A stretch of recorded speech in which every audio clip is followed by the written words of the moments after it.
देखो सिंधिया जी शर्म है। और कोई भी, मैं आपको बता रहा हूँ, कोई भी, even the government, even the chief minister can not depend such अ,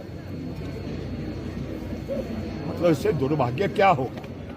लेकिन इस स्टेज पर मैं कोई ऐसी बात नहीं कहना चाहता हूं जो इन्वेस्टिगेशन को हैम्पर करे और जो गुनाहगार है, जो हत्यारा है, उसको मौका मिले यहाँ से, मतलब जो सबूत है उसको डिस्ट्रॉय करे इमीडिएटली। अभी क्या होना चाहिए, that is the most important. जो परिवार ने जिसने लूज कर दिया और जो जैसे कहा जा रहा है, मतलब वो एक लौता बेटा अपने माँ बाप का था और कहाँ से इतने दूरदार इलाके से शिमला के लिए अपने जीवन यापन को चलाने के लिए आया है, और अब उनके परिवार का क्या होगा, मतलब ये सारे क्वेश्चन है। अब फर्स्ट इम्पोर्टेंट क्वेश्चन इज कि इस हादसे को हुए हुए, इस हत्या को हुए हुए अब तकरीबन ये समझ लें आप 10-12 घंटे तो बीत गए हैं। तो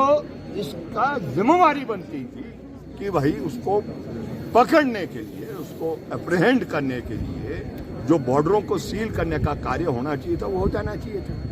लेकिन क्या है, ये हकीकत है कि क्योंकि वो मजदूर था, क्योंकि वो गरीब घर का था, क्योंकि वो दलित था, है ना, इसलिए वो जो पूरा तंत्र जिस तरीके से काम कर लेना चाहिए था उसमें डेफिनेटली कुछ कमजोरी नजर आ रही है। लेकिन जैसे मैंने आपसे आज शेयर किया है, we are at this stage कि वो कल्प्रिट अप्रहेंड होना चाहिए।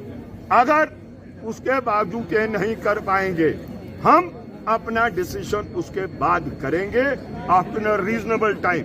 ये रीजनेबल टाइम क्या होगा हम बैठ के तय करेंगे। मैं I have no authority to decide at my individual level.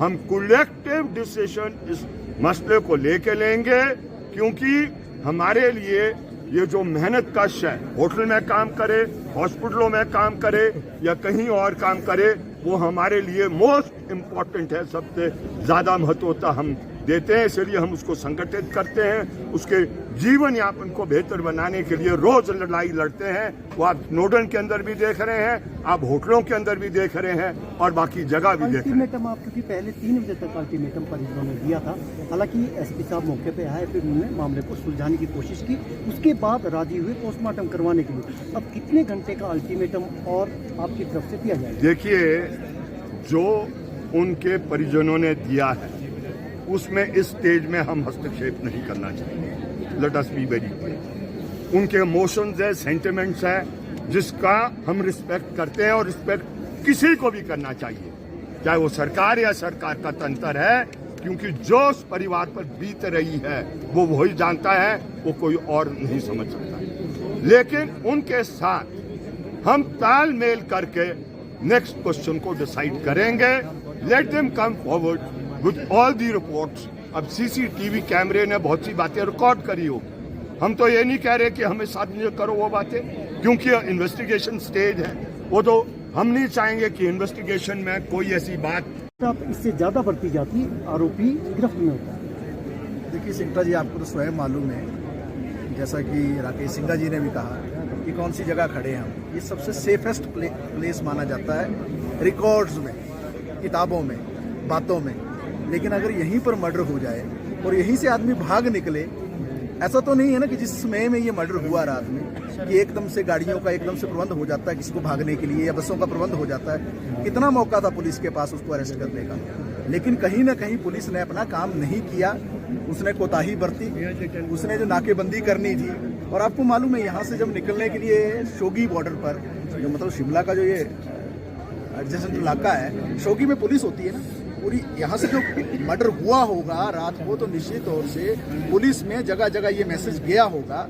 और अगर वो यहाँ से भागा, और जैसा कहा जा रहा है कि यहाँ से हिमाचल से बाहर को वो गया, तो वो तो शोगी में पकड़ा जाना चाहिए था। शोगी से अगर वो छूटता, सोलन में वो पकड़ा जाता, परवाणु एक बड़ा बॉर्डर है, वहाँ पकड़ा जाता, तो कहीं ना कहीं एक पूरी कोताही तो हुई है इस मसले में। और क्योंकि गरीब था, और गरीब की बात कोई सुनता नहीं है, और जब तक जो है गरीब के साथ कोई लोग खड़े ना हो तब तक जो है प्रशासन और सरकारें भी नहीं जागती हैं। तो जैसा कि अब सुनने में भी ये आ रहा है कि विधानसभा के अंदर भी कुछ लोग कह रहे थे कि ये इनकी आपसी रंजिश थी, मतलब बातों में लीपापोती करने की अगर कोशिश हो रही है, ये बेहद दुर्भाग्यपूर्ण बात है। मर्डर इज अ मर्डर किसी का कर दिया है और मतलब ऐसी जगह कर दिया है जहां पर जो है शहर का बीचों बीच का वो इलाका है और जहां सीसीटीवी कैमराज है, वहां पुलिस का कंट्रोल रूम है, पुलिस का मुख्यालय भी वहां है, जिला का मुख्यालय भी वहां है, सारी चीजें हैं वहां से अगर निकल जाता है कोई आदमी तो तमाम अफसरशाही यहाँ पर है और क्योंकि विधानसभा सत्र चला वो दलित था इसलिए अभी तक नहीं पकड़ा गया।